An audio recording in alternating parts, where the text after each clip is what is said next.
Tomorrow, the biggest conference of the year kicks off in Glasgow. 30,000 people representing over 200 countries will descend on Scotland's second city for a 2-week-long event. An event designed to facilitate a new global agreement on global warming.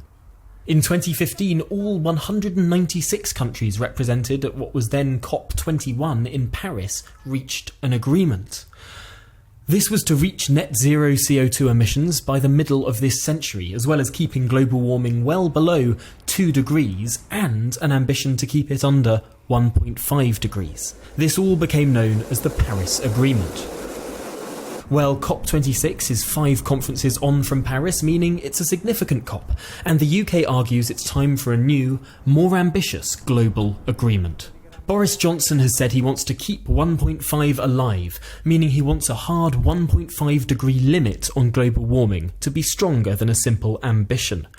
But there are significant hurdles. The leaders of some of the world's biggest polluters are not coming, like Chinese President Xi Jinping and Russian President Vladimir Putin. Both countries will send more junior delegations instead. Similarly, there have been complaints that Glasgow is not ready to hold this mammoth event, with industrial disputes, worries about clogged roads, lack of taxis, and of course the all-too-apparent irony of world leaders jetting thousands of miles to talk about climate and emissions. Protesters in Britain have declared they will make their presence felt at the event too. The Extinction Rebellion group want fossil fuel investment banned immediately, with no transition.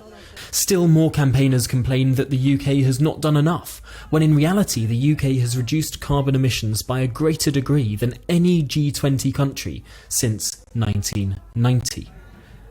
But what has happened in the past isn't always a good indication of the future. Scandal has dogged this conference. The nuclear industry, vital to any realistic attempt to achieve net zero, has reportedly been banned from exhibiting.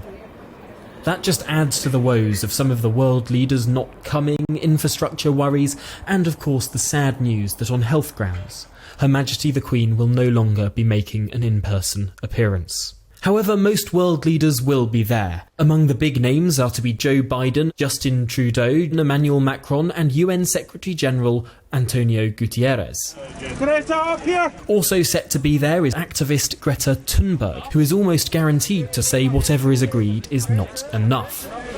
One thing is for certain though, whatever the outcome, there will be some fireworks here in Glasgow over the next 2 weeks, or whatever the slightly less fun, eco-friendly version of a firework display is.